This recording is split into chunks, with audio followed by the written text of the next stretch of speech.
యాదాద్రి భువనగిరి జిల్లా కాంగ్రెస్ ప్రభుత్వం వచ్చాక హైదరాబాద్తో రియల్ ఎస్టేట్ వ్యాపారాలు లేక నష్టపోయామని మళ్లీ ఇప్పుడు ఎల్ఆర్ఎస్ అని పెట్టడంతో ఫ్లాట్లు కొనుగోలు కాక ఇబ్బందులు పడుతున్నామని తెలిపిన చౌటుప్పల్ రియల్ ఎస్టేట్ వ్యాపారుల సంఘం అధ్యక్షుడు పేరేపల్లి స్వామి యాదాద్రి భువనగిరి జిల్లా చౌటుప్పల్ మున్సిపల్ కేంద్రంలో ఎల్ఆర్ఎస్ ను రద్దు చేయాలని సబ్ రిజిస్టర్ కార్యాలయంలో సబ్ రిజిస్టర్ కు వినతి పత్రం అందజేసిన చౌటుప్పల్ రియల్ ఎస్టేట్ వ్యాపారులు కొనుగోలుదారులు రియల్ ఎస్టేట్ వ్యాపారులు మాట్లాడారు.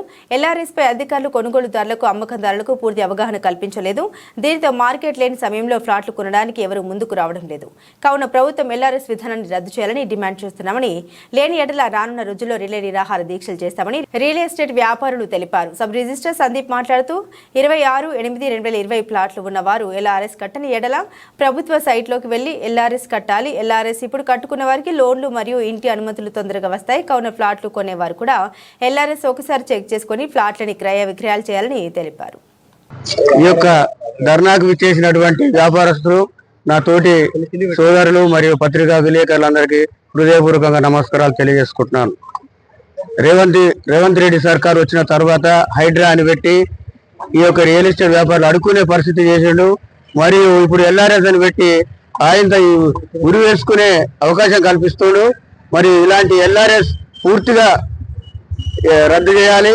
మరియు 2022 ముందు జరిగిన డాక్యుమెంట్లు యథావిధిగా రిజిస్ట్రేషన్ చేయాలని మా యొక్క రియల్ ఎస్టేట్ వ్యాపార సంఘం తరఫున కోరుచున్నాం.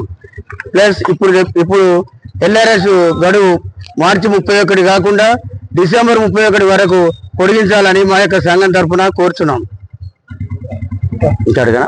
హైడ్రా పెట్టిన తర్వాత మన యొక్క తెలంగాణ రాష్ట్రంలో ప్రతి ఒక్క రియల్ ఎస్టేట్ వ్యాపారి అడుక్కునే పరిస్థితి ఏర్పాటు చేసిండు.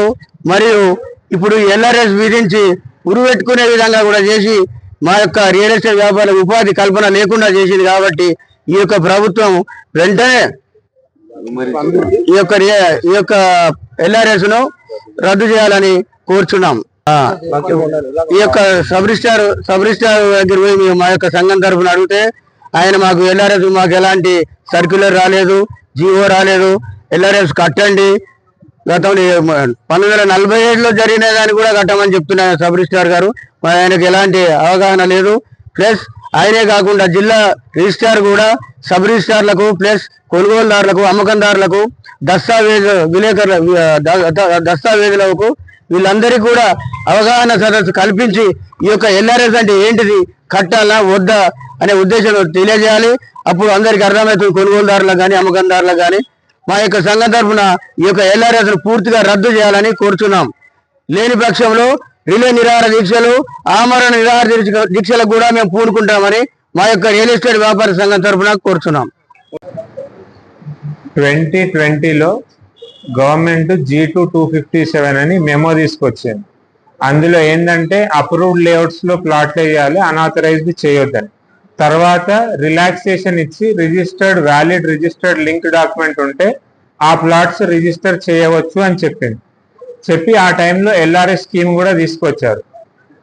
ఎల్ఆర్ఎస్ స్కీమ్ తీసుకొచ్చాక ఇప్పుడు గవర్నమెంట్ ఏం చెప్తుందంటే 26/8/2020కి ముందు అయిన డాక్యుమెంట్స్, ప్లాట్ డాక్యుమెంట్స్ ఒకవేళ మళ్ళీ సేల్కి వస్తే అవి వాళ్ళు కట్టుకోకపోవడం ఎల్ఆర్ఎస్ ఆప్షనల్. కట్టుకుంటే మంచిది, ఎందుకంటే ఇప్పుడు డిస్కౌంట్ ఉంది 25% 31st లోపల. ప్లస్ బిల్డింగ్ పర్మిషన్ పోయినప్పుడు కంటే ఇప్పుడు కట్టుకుంటే వాళ్ళకి తక్కువ ఛార్జెస్ పడుతుంది. అది ఒక పాయింట్. 26/8/2020 తర్వాత రిజిస్టర్ అయిన న్యూ ప్లాట్స్ కి సేల్ డీడ్స్కి వచ్చినప్పుడు ఖచ్చితంగా ప్రీ రిజిస్ట్రేషన్ మాడ్యూల్లో పోయి వాళ్ళు ఎల్ఆర్ఎస్ పేమెంట్ చేసుకొని ఆ తర్వాత ఇక్కడ సేల్ డీడ్కి రిజిస్ట్రేషన్కి రావాలి. అది అక్కడ అప్లై చేసినప్పుడు వాళ్ళ దీన్ని ఏమంటారు లేఅవుట్ ప్లాను, వాళ్ళకి ఏ డాక్యుమెంట్స్ ద్వారా వచ్చింది, వాళ్ళ లేఅవుట్ ఎంత ఎకరేజ్ లో ఉంది, వాళ్ళు 26/8/2020కి ముందు ఎన్ని సేల్ డీడ్స్ చేశారు, ఆ సేల్ డీడ్ డీటెయిల్స్, ఈసీ అవన్నీ అప్లోడ్ చేయాలి. చేసి ఎల్ఆర్ఎస్ పోర్టల్లో అక్కడ అప్లై చేసుకోవాలి. అక్కడ వాళ్ళకి పేమెంట్ అయ్యాక, ఓకే అయ్యాక వాళ్ళ అప్లికేషన్ రిసీట్ వస్తుంది. తర్వాత ఇక్కడికి రావాలి. సో ఫస్ట్ అక్కడ ఎల్ఆర్ఎస్ లో ఓకే కావాలి వాళ్ళు.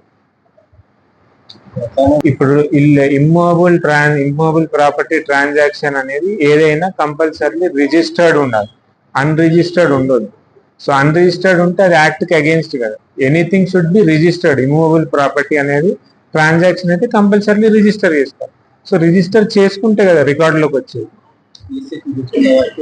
అంటే మీకు రిజిస్ట్రేషన్ యాక్ట్ లో అదే బేసిక్ థింగ్ కదా. Immovable property transaction should be compulsory registered.